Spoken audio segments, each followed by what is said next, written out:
Exercise 5.8 question number 4, इसमें क्या लिखा है देखिए, वेरीफाई मीन वैल्यू थ्योरम। तो यहाँ पे मीन वैल्यू थ्योरम वेरीफाई करना है और यहाँ क्या दिया है, किस फंक्शन के लिए, f x is equal to x square minus 4x minus 3 in the interval a b where a is 1 and b is 4। यानी 1 से लेके 4 के बीच इंटरवल में ये जो फंक्शन दिया है, क्या इस फंक्शन के ऊपर ये जो मीन वैल्यू थ्योरम है एप्लीकेबल है, क्या वेरीफाई कर सकते हैं। तो देखिए, तो सबसे पहले आपको पता होना चाहिए कि मीन वैल्यू थ्योरम होता क्या है। तो यहाँ पे लिखा है मीन वैल्यू थ्योरम, कोई फंक्शन पे मीन वैल्यू थ्योरम एप्लीकेबल होगा या नहीं होगा, ये 3 पॉइंट्स जो है, यदि ये तीनों पॉइंट सेटिस्फाई करेगा वो फंक्शन, तो हम कह सकते हैं कि वो फंक्शन जो है मीन वैल्यू थ्योरम उस पर एप्लीकेबल होगा।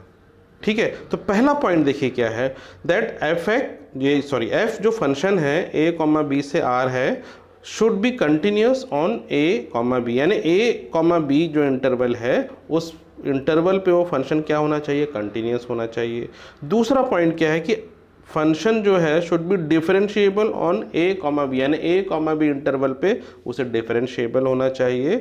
अगर ये दो कंडीशन सेटिस्फाई कर रहा है फंक्शन, तो तीसरा पॉइंट अब आता है कि ए और बी इंटरवल के बीच में एक पॉइंट ऐसा होगा सी, वो इस कंडीशन को सेटिस्फाई करेगा कि सी एफ डैश सी किसके बराबर होगा, simply F B minus F A upon B minus A.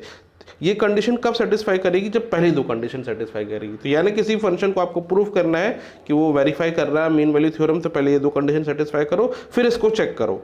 ये कंडीशन अगर सेटिस्फाई हो गई तब हम बोलेंगे मीन वैल्यू थ्योरम जो है वेरीफाई हो गया। तो इस फंक्शन के लिए पहले हम ये चेक करेंगे। तो सबसे पहले पहला पॉइंट, क्या ये फंक्शन कंटिन्यूस है। तो सबसे पहले देखिए, ये पॉलिनोमियल है, हर पॉलिनोमियल फंक्शन कंटिन्यूस होता है हर पॉइंट पे। तो पहला पॉइंट सेटिस्फाई हो रहा है।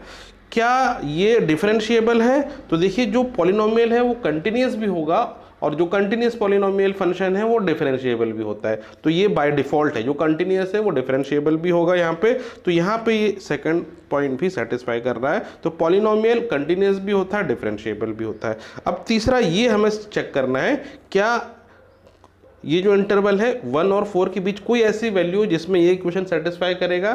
तो चलो देख लेते हैं। तो हमें क्या करना है, एफ डैश सी जो है, एफ डैश सी है, शुड बी इक्वल टू होना चाहिए एफ बी बी यहाँ पे 4 है, यानी F4 होना चाहिए, F4 माइनस एफ है यानी F1 अपॉन 4 माइनस 1। ये इक्वेशन सेटिस्फाई होना चाहिए। ठीक है, अब कैसे करेंगे, तो सबसे पहले F4 की वैल्यू निकालो और F1 की वैल्यू आप निकालो। ठीक है, तो F4 क्या होगा, तो ये F4 जो है, ये फंक्शन दिया है, इसमें x की वैल्यू 4 रख दो सिंपली।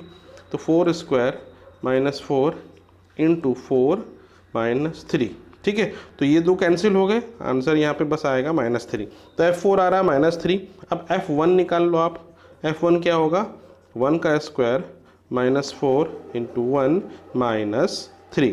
ठीक है, तो ये क्या हो गया, 1 -7, तो ये -6 हो जाएगा। तो F4 आ रहा है -3, F1 आ रहा है -6, यहाँ पे इक्वेशन में हम रखेंगे। इसके अलावा हम एक और चीज़ निकालेंगे, f डैश x निकालेंगे। इसी फंक्शन को यदि आप डिफरेंशिएट करेंगे तो क्या मिलेगा आपको, 2x माइनस 4 मिलेगा। यदि f डैश x ये है, तो f डैश c क्या मिलेगा आपको, सिंपली 2c माइनस 4, ये मिलेगा, x की जगह c रख दो।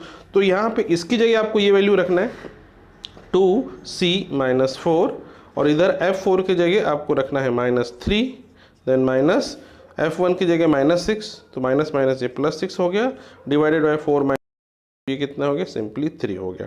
ठीक है, अब इसको आप सॉल्व कर लो, -3 + 6 हो गया 3 upon 3 which is equal to 1। तो क्या मिला आपको, 2c माइनस 4 इक्वल टू मिल रहा है 1।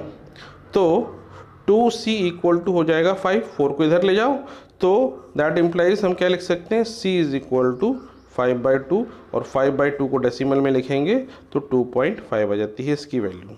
ठीक है, तो जो 2.5 है इसकी वैल्यू कहाँ लाई कर रही है, जो हमारा इंटरवल है 1 और 4 इसके बीच में ही आ रहा है ये वैल्यू 2.5। इसका मतलब है ये लास्ट पॉइंट भी, ये इक्वेशन जो है वो सेटिस्फाई कर रहा है, इसीलिए जो है ये जो है मीन वैल्यू थ्योरम इस फंक्शन पे एप्लीकेबल होगा।